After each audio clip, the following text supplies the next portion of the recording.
Hello, AfterBuzzers, and welcome to the after show of the Romanoffs. We're going to be looking at episode 3, The House of Special Purpose, where a lot of spooky things have happened. We may have been visited by a few Romanov spirits or so in Austria. Stay tuned for all this and more.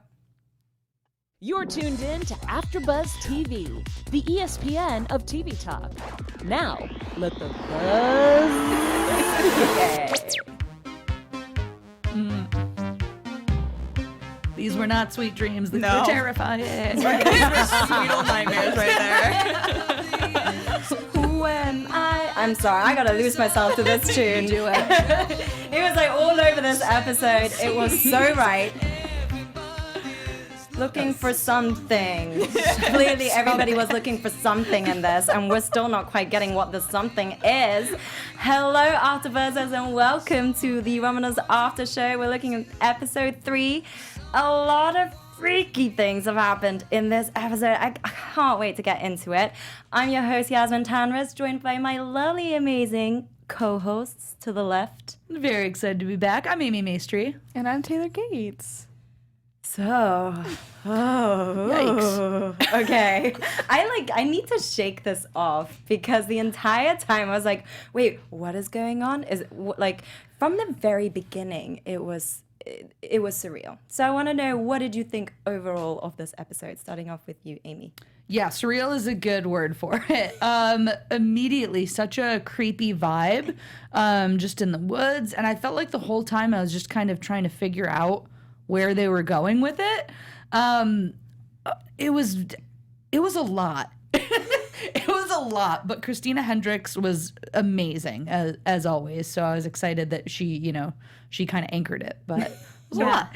What did you think, This Taylor? was a very odd episode for sure. I really liked the setup though. I think I find shows about production really interesting. So I was like, ooh, we're like on a set while watching a movie. You know what I mean? Like I like that sort of thing. And I agree with you. I think the performances really anchored it. But there are still some major questions on my mind. Some things we gotta discuss. Like this episode almost felt like how the credits feel when you watch the credits in a way. You know, with the sort of like I don't know, sort of like a parody, like asking questions like of itself, making fun of itself, but then like being surreal. It was the tone was interesting. Mind-boggling. And so we really do want to break down tonight. Like you said, the acting was phenomenal. There was just so much there. We're going to be looking at Olivia's character first, like her journey within this whole freakish castle hotel and on set. And then we're going to be looking at the eclectic director, Jacqueline, a very interesting person. And then we'll be looking at a little bit touching upon Samuel and, of course, the ending that was just so over the top. This show like That's all knows I how can to say. do endings that are crazy. Yes. And then we also have, of course, with our special segment, we like to give you a little bit of historical knowledge and background. And this episode was heavily focusing on Rasputin. Was he misinterpreted? So Taylor here will give us with some facts, and Amy will go into news and gossip. So to begin with, in this episode, the opening sequence, I want to touch upon it because it really felt surreal from the very first instance. It was a very strange dynamic between the driver and Olivia. I felt like the driver was weird.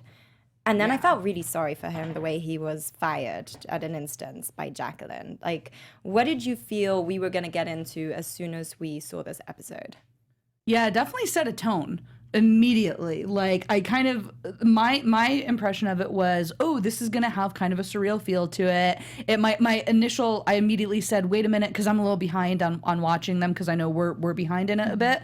So I immediately was like, wait, was this released like on Halloween or something? Like, is this like their like weird Romanoff Halloween spooky episode? That would have been appropriate. Yeah, but then I was excited to see like the film set, and it just got like darker and stranger from there. But yeah, I didn't really know what to expect after that first scene. I think it was like a cool way to open because you get sort of an outside character that kind of introduces you into the world with the driver, but then he's not really like brought back again, which I think was like kind of a cool choice. But yeah, I think it was an interesting opening. And I mean, we've all been in that cab or that Uber where it's like, I just want to be on my phone. Like, I do not want to talk about all this. But then the show does a pretty good job at reversals, and it's like, oh, like the poor guy didn't deserve to get fired over it. Like, he just wanted a photo. Yes. I felt like there was this, because of it seeming so surreal and with the mist and everything, I felt like, okay, this is a dream. And that goes back to sweet dreams. But also, I wonder if it was a juxtaposition of like the question and this notion, which I think goes over the whole episode, of what is reality versus not reality, of course. Like, and I also think it might go into what, like, it could be this notion of what is the reality that we know from historical facts written in the books versus from hearsay. And I think maybe I'm going too deep into this, but like the way that he represented, the way he represented this episode was, with actors on set. So you get that whole set life notion. Are you being authentic with each other or not? And true to yourself? And then in this case, like, nobody was an actual descendant of the Romanovs. Nobody was. Jacqueline claimed to be, but nobody really was. So then this whole notion of what is the truth versus what is fake. Yeah. No, that's true. That's a good point. I like it, going deep. Yeah, because there was a lot of like themes that they were able to play with off of that, from someone thinking that she is one compared to, everyone's interpretation of their own character versus like, and even like, someone going method or someone not. So someone really trying to become that person. And like, so there were a lot of those kind of like themes to play with, which I think fed into the eerie feel of the episode, especially like when we see Rasputin like just be him, like the actor being so method about it, like it fed into like what a weird vibe this whole episode had. Yeah, that was extreme with Rasputin. Yikes. Great performance. But that's like another notion of like how much are you going to absorb a character and how real are you going to make it as well. So going into Olivia, first of all, what did you think of her overall and as she transitioned throughout this palaver? I think the more that we kind of found out about her, the more we liked her. Like, I feel like she starts off as, like, sort of one-dimensional because it's like, oh, she's the famous actress, from America that saved the whole show. And then when we start, diving into her layer by layer, like, oh, her mom just passed away. She was, discovered in a mall when she was 12. And you kind of get her backstory and kind of what she's been through up until this point. I think that she becomes a much more, like, sympathetic and interesting character. And I think Christina Hendricks really does a good job of sort of peeling that off little by little. Yeah, totally. Because she just seems lost during a lot of it, too. I think initially, you do get that just like, she might be, she's kind of a diva. But then, you kind of see why she is on certain things. And also, like, those moments, I thought it was a really poignant moment when she was just staring and, like, was very affected by, like, the bodies going into the fire. And, like, that was the first moment where I was like, oh, like, she, she's not just going to be that, like, bubbly, annoying diva American actress. Okay, see, at that point, I was really questioning, what is she thinking and what is she seeing from those dead bodies? And those dead bodies seemed so real to me. I almost think like they might have shot them or something because this whole thing was like killing people, it seemed. Well, we don't know. I still question that. I still don't know either. But I also thought she was quite the diva, especially when she gets into her room and she's like, no fruits, no baskets. I'm like, Jesus, you're in Austria. What do you expect?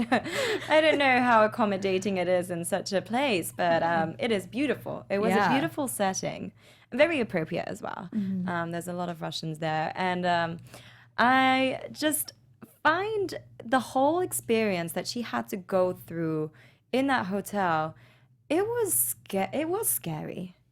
And I questioned sometimes, like, for instance, the first night she's there, that package that is slid on her. First of all, she's meant to go to the bar and find Jacqueline. No bar. We found out later there's a bar. Yeah.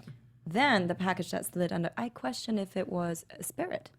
What do you think? Because I don't know, because it's like you would think that it was Jacqueline, but then you see that she has an envelope on her door in a later scene too. So it's like, who is putting those there? Like, is Jacqueline crazy? Is Olivia crazy? Like, we don't know. Yeah, I think the whole episode I went back and forth between being like, oh, it's ghosts. Oh, Jacqueline's crazy. Oh, Olivia's crazy. Yeah. Like, I could never really, like, stick to one for a long time. I also just finished watching The Haunting of Hill House, too, though. So the whole time I'm just like, ghosts, for sure. It's gotta be ghosts. But see, I didn't really clock on that until like much later. I was like, oh yeah, it could have really been those ghosts. I mean, Yeah. little tiny Anastasia's walking through. Do you think it was part of her imagination or was it a ghost? I think that maybe is the answer of, since there was no one actually related to the Romanoffs in this, like the Romanoffs were just actually there, like just messing with everyone. Let's inject some spirits in this since nobody is truly a Romanoff there. Well done. Well written. That's my hot take on this one. Love it though. And yeah, I mean, I think we learned a lot there as well because, again, with Rasputin, which we will go into a little bit later, but it was fascinating. Like at one point, Olivia is in her bedroom studying her lines, and we get an image of the opening sequence of the episode, and that was great. And like sort of the moment in which it's not so great where they got shot, but it's like I thought, historically they were trying to pinpoint it, but it was interesting how these spirits were trying to put the message out there of don't kill them off. They should have never been killed off or something. Yeah. So I'm questioning there what the message was.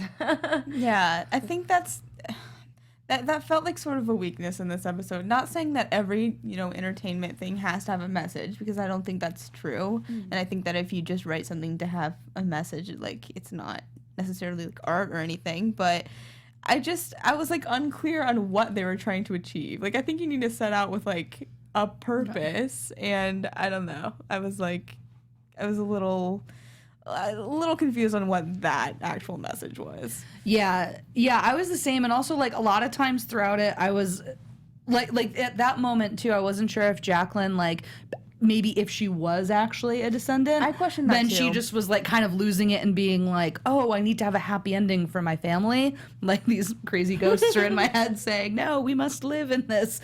And that, so again, I found myself very much the whole episode just going like back and forth. Right. Okay. Well, I good point, because I also question about Jacqueline, if she was a true descendant or not. But before we get into that, Yes. So, yeah. Taylor has a message for all of you. So our network actually produces after shows for nearly all of your favorite TV shows, from dramas, reality TV, sci-fi, and more. There was no network that worked harder to serve television fans. But we need your help. We're asking that you please subscribe to one or more of our YouTube channels. By subscribing to our channel, YouTube will suggest content that is tailor-made for you and will help AfterBuzz continue to grow. And if you're worried about pesky notifications, don't be, because they're completely optional. So hit that subscribe button now for this channel and check out our other AfterBuzz YouTube channels as well. Let us know you did so in the comments, and we'll thank you guys on air. And I check the comments every week. I want to hear what you guys think of all these crazy episodes and to hear if you've subscribed to our channel.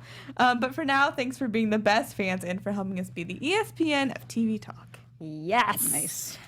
Please do comment and share your thoughts, because we are very confused about this whole thing. But we're trying to break it down, so we'd love to hear what your thoughts are. And chime in on our live chat as well, because we'll be checking those too throughout this episode and show. Okay, let's dive into Jacqueline, since that's been touched upon. And she's a very eclectic, interesting character. I think from the very first beginning, I thought she was nice. Distant, nice. Yeah. There's a saying of the distance that you create is also the damage that you create. So I'm not sure whether she was trying to keep it professional in that sense and, maintaining sort of that womanly directive feel. What did you think about her, and then throughout how she had transitioned over the show?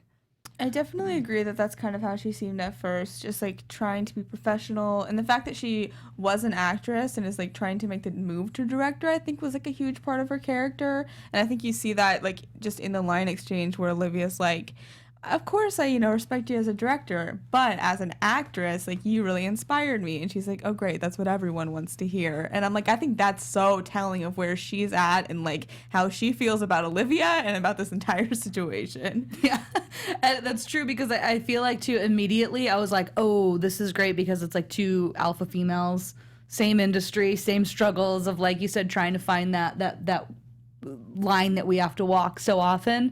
And so I was immediately drawn to their relationship and what that was going to develop into because of seeing like the older European director female versus the younger American actress, both being alpha females. Like, they're probably gonna try to kill each other. And it's yes. Yeah, I just want to say, like, that relationship is what I was, like, most, like, enthralled in throughout the entire episode. And, like, the subplots were, like, fine, but I wish that we would have gotten even more of them because every time those two were on screen together, I was like, oh, this is compelling. Because they're you're right, they're so strong and they butt heads, and it's like, of course, there's room for both, but it's like, I don't know that they believe that yet. You know what I mean? It kind of reminded me the way you were describing their relationship, like in episode 1, the relationship there between two different characters that are also very strong. And that was the reason why we felt very attracted to them. And I think you're right. Like, I wish there would have been more between them two because I think, they were trying to maintain this distance and maybe like mysteriousness of Jacqueline, rightfully so, because she's like haunted by all these spirits and talking to the walls and whatnot. I feel like she needed to enclose herself on purpose, or where does she hide? But she also was at the bar, so it was all just very confusing. Yeah, the magical bar that appeared. And what was up with this receptionist? And what was up with the PA? Why were they not allowed to communicate to Olivia? Yeah, I found all of their reactions to her very odd. Because, I mean, like, at first I was like, oh, are they kind of doing that, like, they're just kind of being rude to her because they think she's, they have this impression of her like, oh, she's a famous American actress who's like looks down on us and kind of that. But then it was like to the extreme of where I was like, no, they're all just being dicks. Truth be told, yes. How I sort of interpreted it, at least when I was watching, was sort of, maybe it was Jacqueline's doing to like force her to be method in a way and like force these feelings out of her of like isolation and like who can you trust and things like that. So that's kind of what I like that was my theory throughout it, is that Jacqueline like told them, to kind of mess with her a little bit in order to get the performance she wanted out of her. Okay, that is so weird. Hello, can you guys hear me? Yes. In there? Yes. Hey, hello, Anthony watched this episode too. I didn't watch this episode. Hello, it's Anthony in the booth here. That is exactly what I was thinking right as you said it. Yeah. That just occurred to me because it seems like it could have been all just a mastermind plot by her to get the actress in that right state of mind and to like really push her boundaries because like already like coming into it, she kind of already had a feeling of who she was, and who she was not who she needed her to be. Yeah. And she needed her to get her claws out, and she knew that she was gonna come in prime and proper with her nails all nice and done up, but she needed them to get dirty and get sharp and to get real vicious. And then it wasn't until like the very end, well, not the very end, but when they're having that glass together, and she says, "How is it like being too old to play my part?" Yeah. That's when she's like, yes, Yeah. there's the killer and I that's needed. when she was like, oh, where has this character Exactly. been? Yeah, so she's really been pushing her out there. Yeah, It's I true. appreciate that, Tony. That's exactly, and such good points, because I only questioned it at the point of when she obviously knew about the relationship between her and Samuel and was like, everyone knows, it's obvious, and it's boring. And I felt at that point, why did she have to say that? But of course, to get this kind of anger response out of her as well. And that's like such a like almost a low blow, because it's like she's questioning like her professionality, and like I just feel like that's like can be a really, really sensitive topic when you like start, it kind of exposing people's like personal lives, and it's like, she obviously wanted to keep it a secret, so it's like probably a little embarrassing in a way too. That's where, when looking back on it, I was like, I mean, this seems like a real elaborate hoax, like from beginning to end. And that's where, again, I was wrestling the whole time with, is this just like a really intense director going to crazy lengths to pull something from a performance from an actor? Or is there something more supernatural at play? Or is she just kind of losing it, like the agent was joking about at the end? That's where I kind of had a problem, like just kind of like figuring out, like I could never really stay with one throughout the episode. I just thought of something when you said like a director who's willing to go out, kind of like really out there.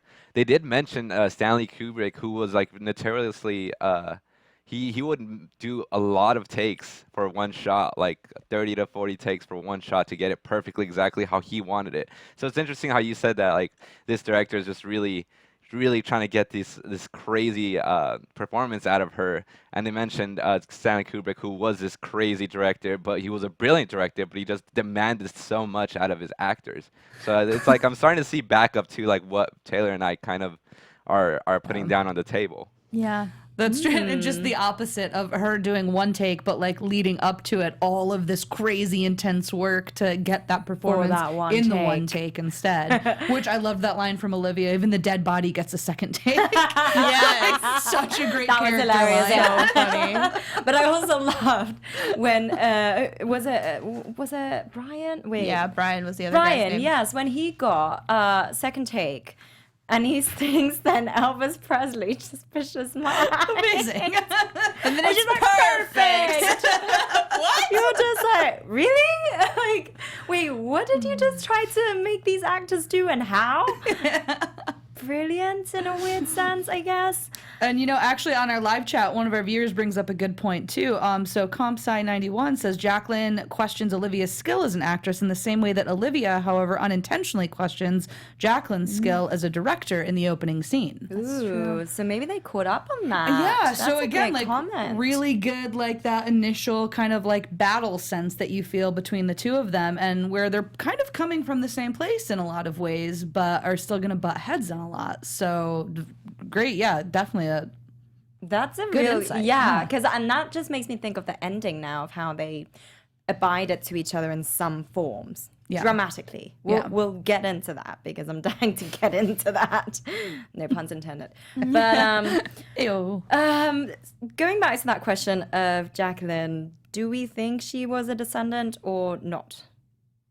I don't know, because she's such an unreliable character. Like everything that comes out of her mouth, I'm questioning. Like she reminds me of a House of Cards character, because every time I watch the show, I'm like, who is telling the truth? Yeah. Is this for real? What are their motivations?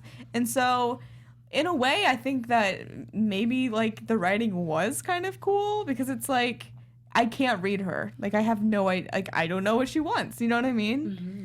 Yeah, I think she might have been, because this is where I struggled with figuring out if she was just crazy or an amazing director. The scene when she was in her room talking to no one. Like, is she so method as a director that she's still playing that role even when she's by herself? Because she was an actor too. So is she actually just like so into it that while she's by herself, she is having a conversation with this Romanoff ghost when she's not having to put on a show for anyone else? I thought that was an interesting scene. Very interesting. For that reason. I think she was literally up all night talking to the spirit. Yeah.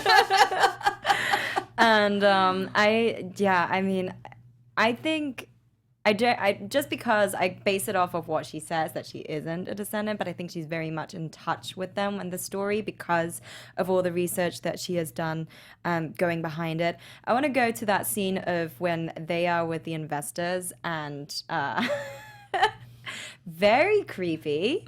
Everything, the lights shut off, and then she's embodying the Empress. Was it the Empress Marie?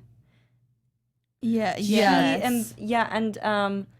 And then telling the Russian, well, the wife of the investor or the girlfriend of the investor, because she said, everyone says that, referring to people saying that they are descendants of the Romanovs, but no one really is, and it's almost like the spirits are like, God, how can you say that? Yes, there are some out there maybe, or I don't know what's going on in this sequence. I don't either. And I wonder, like, did the wife die or like almost die or not? Because they tell Olivia that like she almost did, and Olivia's like, oh, I thought she just passed out. But it's like the fact that we're hearing them tell that to Olivia could just support the claim that they're trying to creep Olivia out. Ooh, You know I what I like mean? that Yeah. thinking. What is real? Like she turned blue and her heart stopped and she died or nearly died. Yeah, like they did all this, like they brought in investors and the agent flew over from the US after and like all this, and then someone died. And I was just at this point, I found myself just after every line just going, what? Can I get to speak on this? Please, Because please do, I've been, Tony. I've- Yes. I've been thinking about like this weird, like there's different takes for how you can go about it. How Jacqueline, the director, it's what I was thinking that it's possible that she was going slowly mad due to the fact that she lied about being a Romanoff just to get the job. And her like motives are kind of really revealed when she's like, you should go to the hospital. She's like, no, I'll lose my job. So it's clear that she cares about this job. And so I think because of that, she like slowly starts to go kind of mad. Very deep. Hence the whole talking in the room. Yeah. And when the seance hits, I think it's that the guilt has finally caught up to her. Wow. That she's, like, is over- going into That she's depth. going over. She's overtaken by this spirit of a actual Romanov descent or of Marie, because it is in the castle and everything. So it's like it's totally viable that there could be possible spirits left over in that castle and everything. And so, due to her guilt that's slowly amounting, she's overcome by this like spirit, and that's when she's like, she's spilling the beans, I guess, or like kind of Losing the marbles. yeah, you know. That's how I kind of interpreted how she's like That's a slowly very losing herself to her interesting point. guilt. Yeah, because you never Yeah. know how guilt can overcome you and what the consequences or the results of it is, and how it can subconsciously work through your mind, body, and soul, and how that's going to be emitted. So, truthfully, again, like sweet dreams or whatever it is, it's just like, is she actually going mad? I now question that, or is she? I can't even explain it. Like, is she enacting it? It's such a strange notion. But I like that. I like that breakdown, Tony.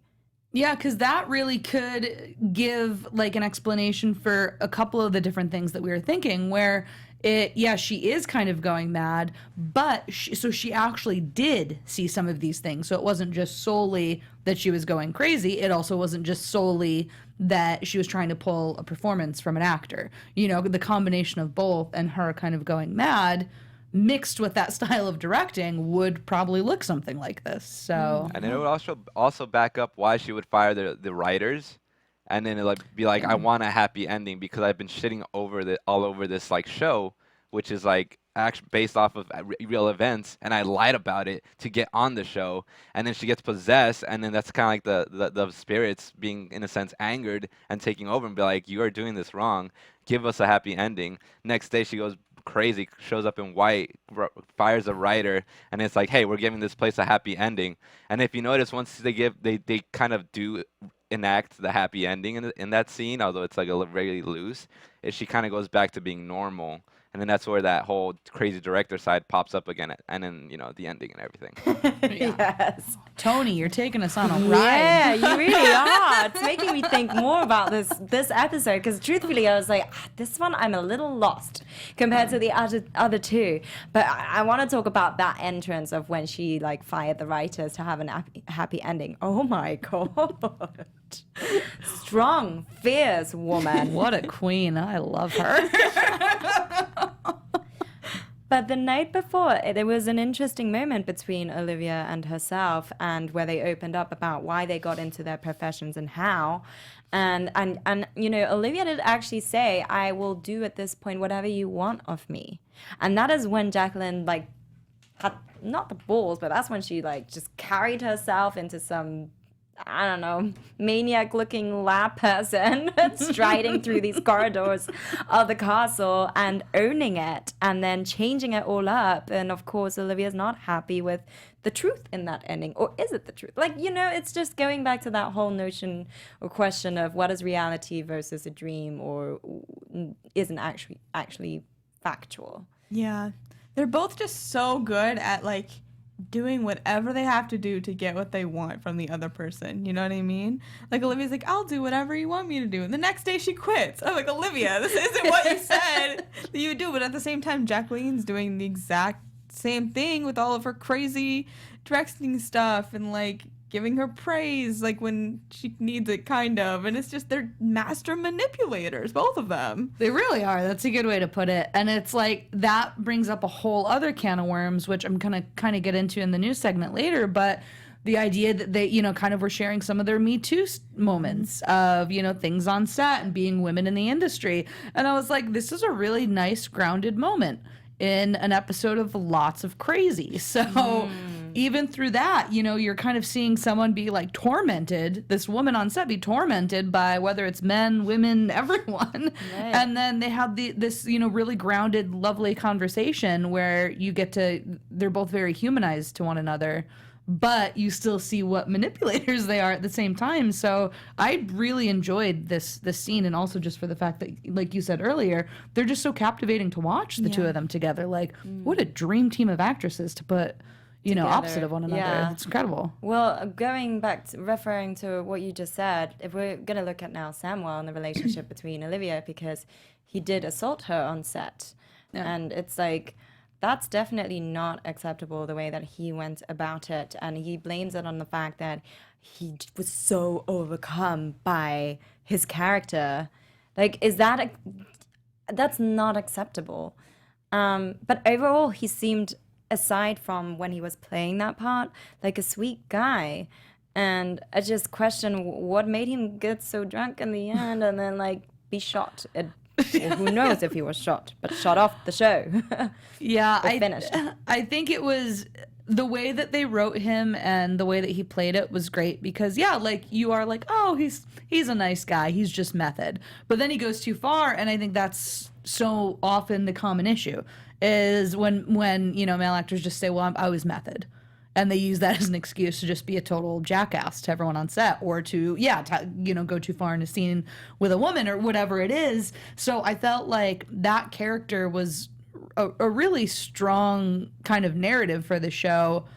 But again, the show, it wasn't actually about that either. So again, one of those weird kind of, they were doing a lot in it, but I did, appreciate that portrayal because I would have liked to see him get his ass handed to him at some point, but I mean, that is the truth of it a lot of times, is that men, call it, oh, I was method.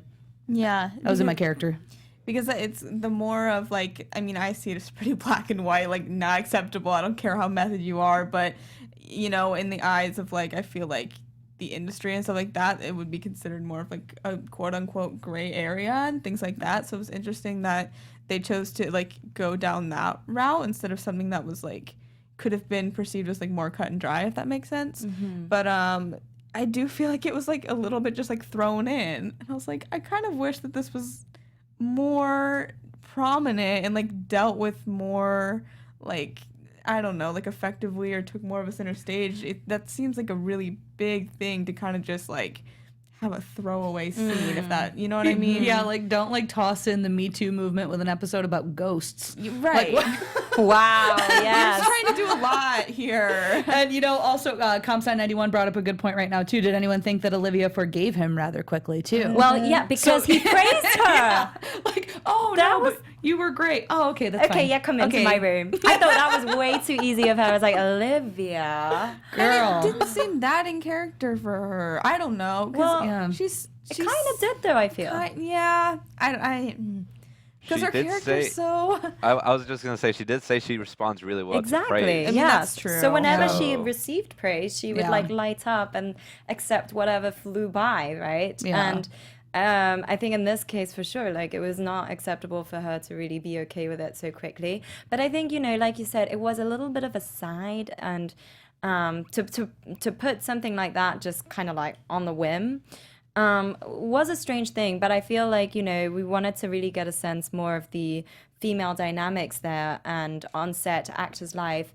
And I think between Samuel and Olivia, we saw more of a, like, what can go on within the actor's mind. Because she even says to him, it rubs the lotion on its skin as soon as she enters his room. Silence of the Lambs. Yep.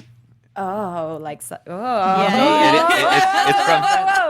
from Silence of the Lambs. Oh God, yeah. So that's definitely going on there. Oh, I wonder what. I would have thought about this earlier, I would have like tried and broken that down a little bit more. So they probably ate Olivia after this. Yeah, isn't that what Lovely. like Buffalo Bill says? We're calling it. Another hot take from Amy on this one. That's one of the predictions, yeah. A feast. They've stated. Olivia feast. Well, going into Samuel, he obviously embodied Rasputin quite a lot. And so I think at this point we should go into our special segment that Taylor is going to take away and give us a few facts on Rasputin. Was he misunderstood? Who was he, or what is he? Yeah. So Rasputin was a Russian mystic and self-proclaimed holy man who befriended the Tsar Nicholas II and gained considerable influence in Imperial Russia. In late 1906, Rasputin began acting as a healer for the Tsar and his wife Alexandra, who was obviously played by Christina Hendricks here, / Olivia. She has like 4 character names in this episode. And their son Alexei, who suffered from hemophilia and was Nicholas's only heir, so very big deal, obviously. He was a divisive figure seen by some Russians as a mystic, a visionary, and prophet, and others as a religious quack. So, like, even back in the day, he was very much like, you know, a divisive figure. So the high point of his power was in 1915 when Nicholas left St. Petersburg to oversee the Russian armies in World War I. So basically Alexander and Rasputin's influence increased during this time, which is I think some of the scenes we might have seen being filmed in the fake miniseries. As the Russian defeats in the war mounted, however, both Rasputin and Alexander became increasingly unpopular, and then in the early morning of December 30th, 1916, Rasputin was assassinated by a group of conservative noblemen who opposed his influence over Alexander and the Tsar.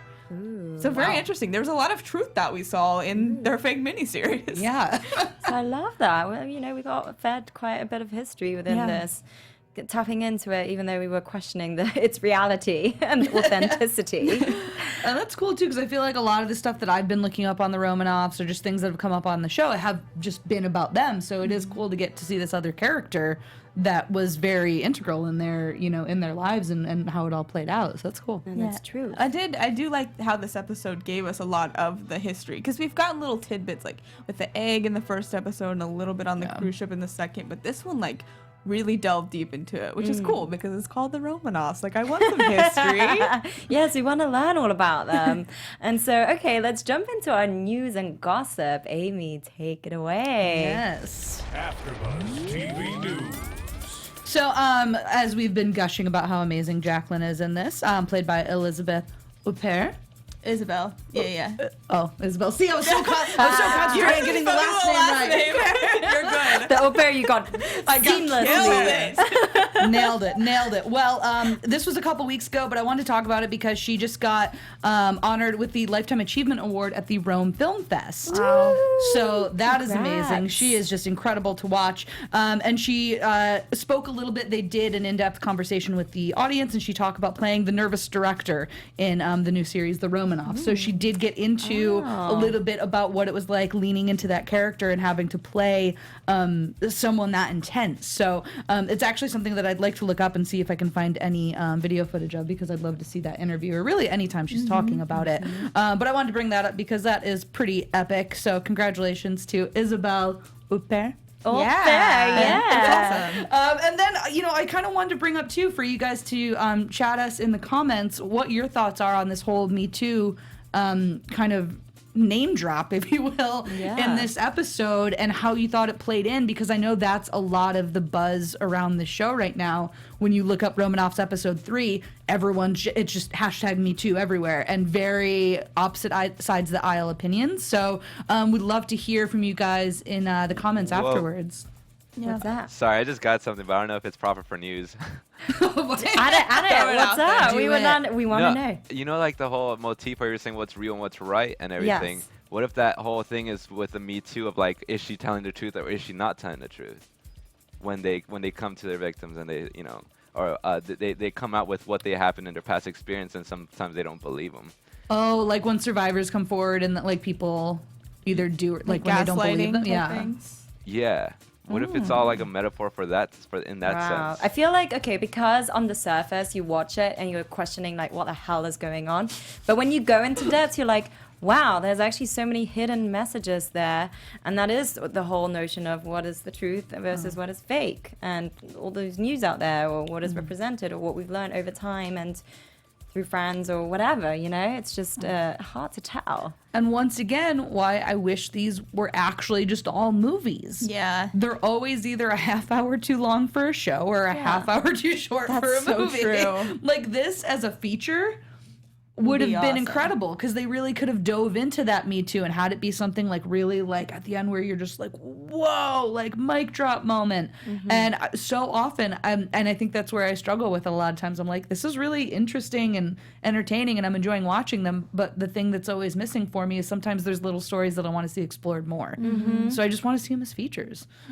I get that. Yeah. I just want to quickly drop in there because I realized this as well. This Thursday at LACMA, there's actually going to be the Romanovs special screening event and a conversation with Matthew Weiner. If anybody is interested, you can actually sign up for free. And I think it starts at 7:30 p.m. So you just have to go on the LACMA, type in like Romanoffs, Matthew Weiner screening, and then you can buy tickets. And it's first come, first served. So you want to get there early. Nice. Yeah, I just realized that's this Thursday. And let's get into the ending, especially as what we've just been touching upon. Oh my God, like, was it a correct method of her to have jumped Olivia in this sense? Well, no. I would say Like, not like hard no. disregard, like that is hardcore. Yeah. And she quit already. Like, she's out. Like, you can't bring her back in. And it's not even just Jacqueline, it's her agent Yes, as well. that's what killed me the most because she trusted him so much. And he... Bob. With Bob. Sweet Bob. Yeah, We were like- all rooting Like, for really? you, Bob. It's one thing, to have them like, pull a performance from someone by scaring them, but they set up a full-on kidnapping of her and then shot everyone around her. Well, like, Did they, though? No, they didn't. No, yeah. So, I was trying to remember. I was like, they got up, didn't they? Yeah. I don't remember. so I was Right. blown away. I mean, do you think as well then, going back to the previous day when she was like, yeah, it's rewritten and everything, we're gonna have a happy ending. It was all part of the plan. I think at Yeah, that point, because like it how did was. the agent like end up there on time when she was cracking down? It all seemed so planned, so well manipulated. Yeah, and at that point, that's when I was like, wow, yeah, that did all come together. And I was reading an article about how Christina Hendricks was talking about how that was such a difficult scene to shoot because she's an actress playing an actress in a scene where she's being set up to be scared in order to get a performance. So many layers. So she was saying how it was challenging, but it was also amazing because she had so many different things to pull from. Mm-hmm. So I was pretty blown away by that. I was like, whoa, That is pretty insightful. I kind of want to rewatch it with like certain theories in mind. You know what I mean? Like I want to be like, I'll watch it once and think that they're all setting it up. I'll watch it once and think that all the ghosts are real, just to see which one, like which experience I like more. Report back. Okay. Yeah, let us know what you think. Well, on that note, since we can't really do predictions, but we can think what happens. Our main character has passed, but will she be eaten up? That is the question.